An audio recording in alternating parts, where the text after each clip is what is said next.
everyone, welcome back to my channel. My name's Heather and today is going to be another book video. Today we're talking about all of the books I read in January. Now hear me out.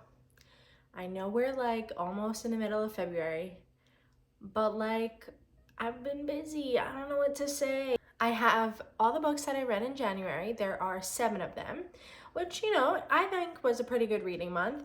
And I thought that in terms of like what I rated the books, I thought I had a really good month. The lowest rating that I gave in January was 3.75 stars. So I would say I had a really good reading month. How cute is my sweater? It says born to read, forced to work. And that's my life motto, really. So like I mentioned, I read 7 books in January, and let's just get into them so I can tell you exactly how I felt about them, my ratings. There won't be any spoilers. I'll just give like a little background about what the book's about. That way, if you want to read it, you can go and do so. Let's begin. So the first book I read in January, well actually I started it in December, but I finished it in January, was Powerless by Lauren Roberts. Wow, where do I begin with this? Well, this is a young adult fantasy, romantasy, I should say. It's considered young adult, but I have a feeling that the future books, because it's part of a series, it's the first book in the series, but the other books haven't come out yet. I have a feeling that the other books are gonna start moving into the adult age group. Just because, okay, well, let me get into what the book is about. I'm sorry, I'm all over the place. I also have my trusty iPad here to help with any notes because, as many of you know, my memory is poop. This is the story of Peyton and Kai. Basically, Peyton and Kai live in this world that is full of elites and ordinaries. The elites have powers while the ordinaries do not. And essentially the elites want to rid the world of the ordinaries. And so they have a, what is this is title? I want to say it's like enforcer or something. I kind of forgot, but that is Kai, and his role is to kill any of the ordinaries. And then you have Peyton, who is of course an ordinary, but she's been hiding in the town under like a false power situation. I don't want to give too much, but you'll see if you read this. So her goal is to pretty much stay alive, and that becomes a little bit difficult when she encounters Kai. There are trials and there are mazes, and it's just, I really enjoyed this book. I think it's great for like the nostalgic factor because nothing necessarily is like brand new in here. Like it's got a lot of components from like Harry Potter and the Hunger Games and the Maze Runner and different like just fantasy novels and movies that we've had in the past. So I wouldn't say anything is like groundbreaking, but that being said, like I know a lot of people, at least like maybe a little bit younger than I am, I feel like there are people that haven't gotten the experience of reading those books. I hope that they will eventually because I love Harry Potter, I love the Hunger Games, I love the Maze Runner series, like Divergent, all of those, my favorite. So if you haven't had those experiences of reading those, then this will really fulfill the like what those books gave. Hope that makes sense. Yeah, so because of that, I think some people might say it could be a little repetitive, but honestly, I thought it was amazing.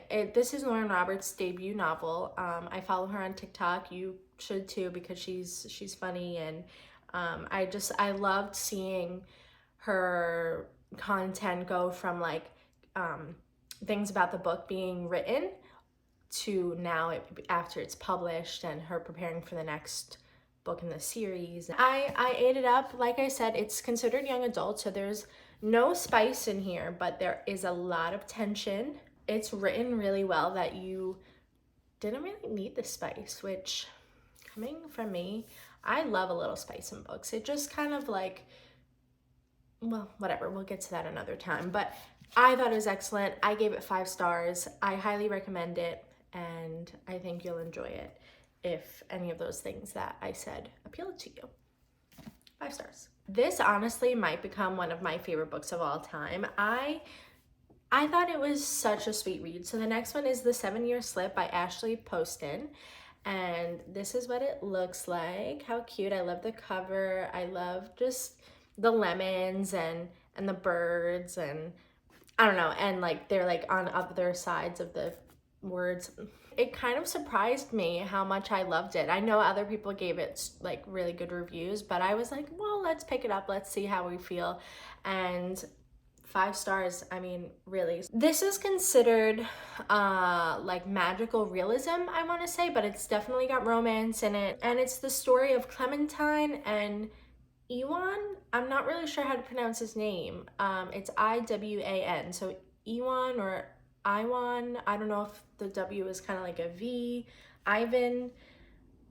I'm sorry, Ashley Poston. I don't know how to pronounce things. Clementine is a book publicist in New York City, and she just moved into her late aunt's apartment, which you find out, I think it says it, yeah, it says it on the back, so I'm not giving anything away. It's funny, I actually purchased this book as a gift for my stepmom, Kelly, and I told her, and she was like, oh, what's it about? And I was like, well, it's about this book where her aunt dies, and it was just like the funniest, maybe not the funniest, I guess you had to be there, but it was just like a funny moment because I tend to give weird descriptions when it comes time to recommend books to like family members and things like that.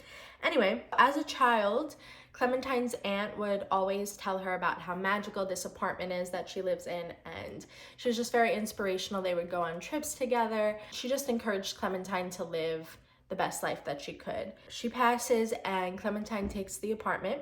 She doesn't really understand the extent to how magical this apartment is until she is inside, and all of a sudden a man walks out from the bedroom, and she's like, what the hell are you doing in here? She goes to like hit his head with a lamp or something, I don't remember. It turns out that Iwan is from 7 years in the past, and this apartment takes you to that time, and it kind of goes like from there, their story. There's definitely plot, and I loved the plot, but you really learn a lot about the characters and their character development, and I loved that. I loved the setting.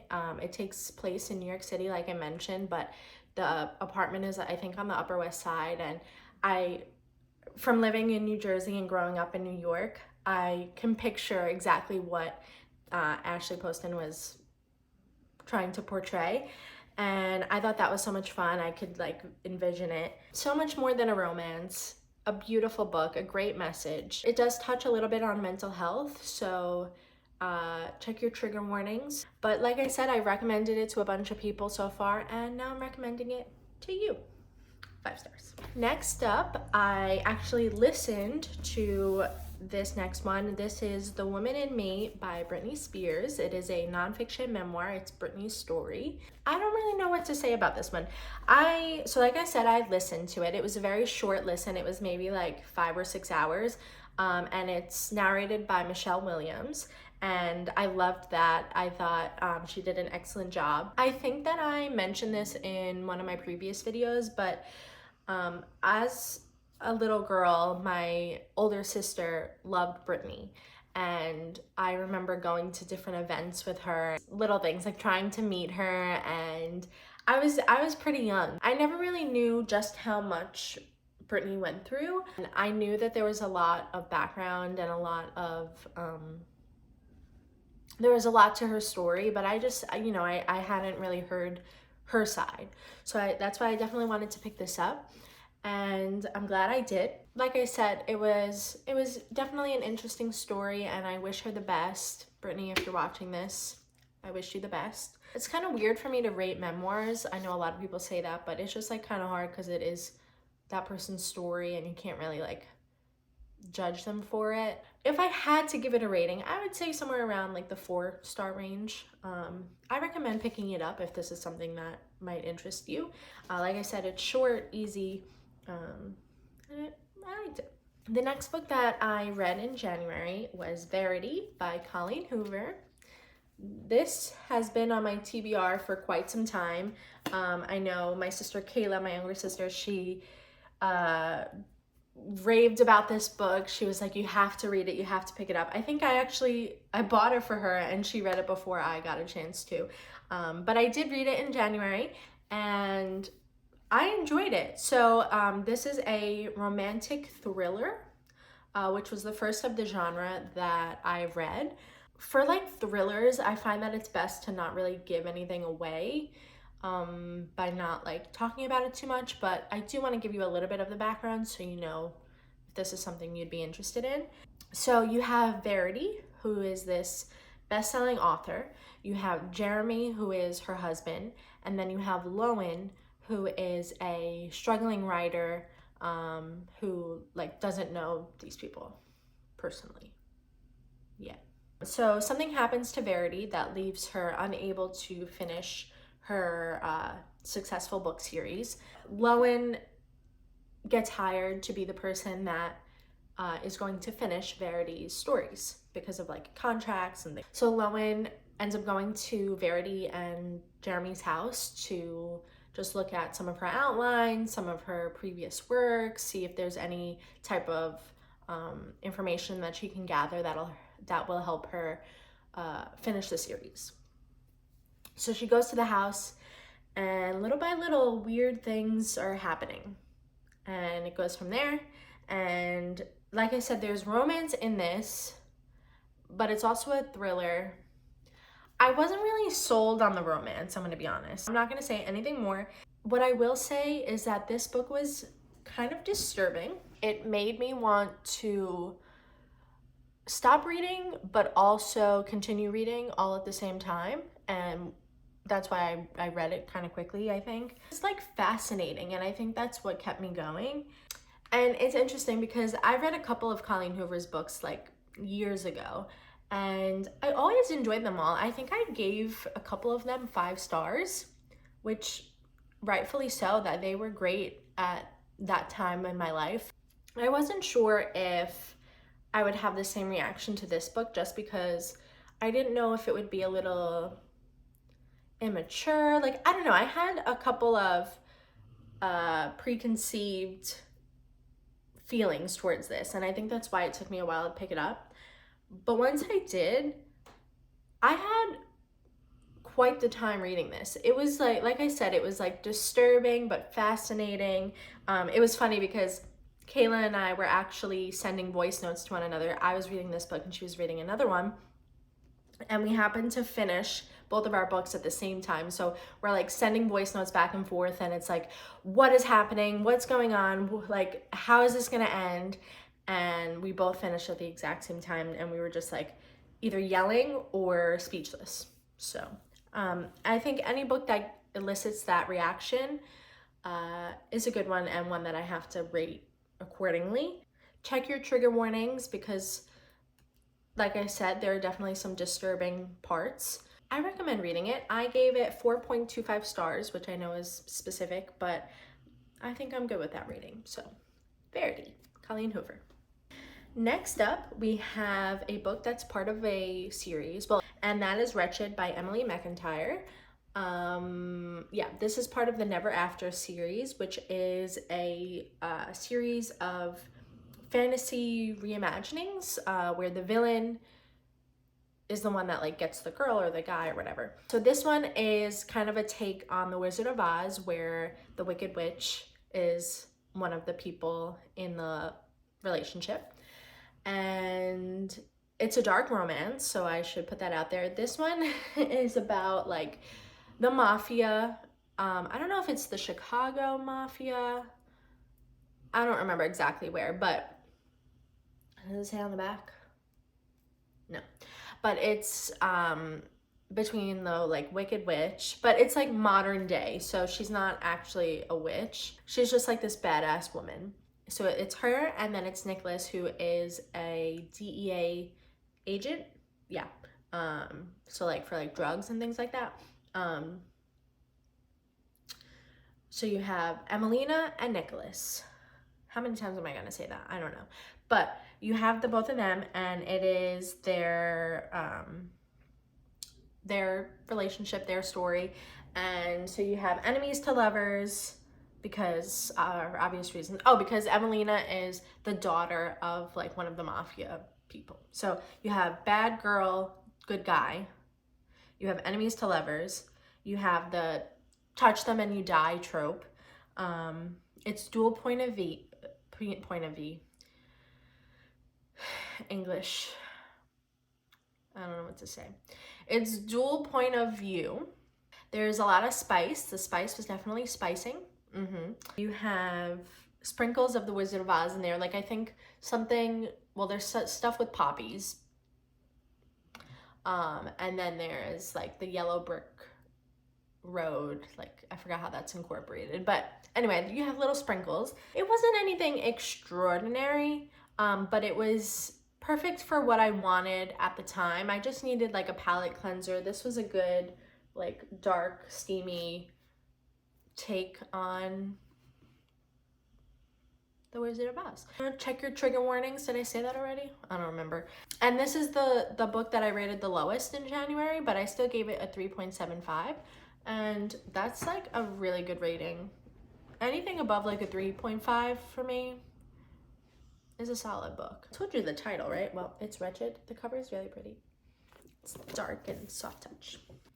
Another dark romance with a beautiful cover that I read next was A Touch of Darkness by Scarlett St. Clair. Ta-da! And this is the first book in the Hades and Persephone saga by Miss St. Clair. This saga is like a reimagining of the Greek myth of Hades and Persephone. And I learned a little bit about the Greek myths. Ow, I just bit my tongue. About the Greek myths in high school when I took Latin. What a time. But I didn't really remember much of it. I mean, it's been a little while, so I had to refresh my memory. But essentially, you have Hades, who is the god of the dead and like the underworld. Then you have Persephone, who is the goddess of spring, and then you have Demeter. She is the mother of Persephone, and she is the goddess of harvest, I believe. So it's based on that story. You have the same characters, but now it takes place in like New Athens. It's like modern day. Hades is known as the bad guy who is like in the gambling world, and he makes, well, he's known to make impossible bets with mortals. And then you have Persephone, who's just trying to live like a normal life. Even though she is a goddess, she's trying to lay low and like just have her life. She gets an internship at this like newspaper, and she's just chilling. One day she finds herself in a contract with Hades, and if she doesn't fulfill this contract, she will lose her freedom forever. Dun, dun, dun. And it goes into their like forbidden romance from there. I guess that's like the dark part of it, but it's not really like, there's spice, there's definitely spice, but it's not like super dark. Maybe check trigger warnings just in case. Something about this, I don't know if it had to do with the fact that it's a Greek myth or just like the spice, the plot, the characters development. I ate this up. I really enjoyed my time reading this. After I finished reading this, I got so excited that I went and picked up the rest of the series, which is very exciting because in a few weeks, I don't know, I forgot when the date is exactly, but Scarlett St. Clair is coming to Brooklyn to do a signing at the Ripped Bodice for the next coming book in this series. Not the next one after this. I think they're on number 7. Which is a little intimidating, but they're quick reads, kind of. They're like almost 400 pages, which I guess isn't that quick, but like I read it pretty quickly, especially on the Kindle. Like you just keep hitting next. Those chapters are pretty short. Okay, I lied, they're not short at all. Okay, they're not that short, but it was still easy to get through. But yeah, my friend Liz and I are going to that book signing, so I'm super excited for that. And that's pretty much it. I gave this 4.25 stars. Like I said, I had a fun time reading it, and that's all there is to it. And the final book that I read in January well, that I read, but I listened to, was Part of Your World by Abby Jimenez. This was great. Like I said, I listened to this while reading A Touch of Darkness, which I was able to do because they're such different stories, and I loved listening to it. I'm getting into my audiobook era little by little, and yeah, so you have this contemporary romance between Alexis and Daniel. The two of them come from very different worlds. Alexis is from the city. She is an ER doctor that lives in like a very fast-paced life. And then you have Daniel, who lives in this little town. He's like the mayor of the town, pretty much. Oh, he's like a carpenter. So just their careers, where they come from, everything is very different. But one day their paths cross and their romance ensues. And it's just kind of like their story. Of course, there are a lot of issues that are preventing them from fully being together. There's a lot of character development in this one too. I loved Abby Jimenez's writing. Was this my first book by her? I don't know, but I really liked it. It was very well written. I really loved this and the message that it had some really good quotes. And that's kind of all I have to say about it. I don't really know what rating to give this. It didn't give me the 5-star feel, but it was very close. So I'm between like a 4.5, 4.75, because like I said, I really enjoyed it. And look, there's a little baby goat on the cover. How cute is that? Alrighty, so those were the 7 books that I read in January. Like I said, it was a good reading month. I really enjoyed all of the books. None of them were complete disasters, which is always a goal. I would love to know what books you read. I know it's a little late, but maybe what book you're reading right now is a more appropriate question. I hope that you guys are having a wonderful day or night wherever you are. And I hope that you enjoyed this video. These are the books. Okay, everybody, thank you again so much for watching. I truly, truly appreciate it. Like I said, leave your comments, questions, concerns, all of it. Let me know down below what you're reading, how's it going, whatever you want to tell me, actually. You can leave that down below. Again, thank you so much for watching, and I don't know what video will be coming next. Hopefully it's not my February wrap-up, but stay tuned. Again, if you haven't subscribed, you know what to do. Like, do it all, please, for me, because you love me, and I love you. All right, thanks guys, have a great day. Thank you for watching. Bye.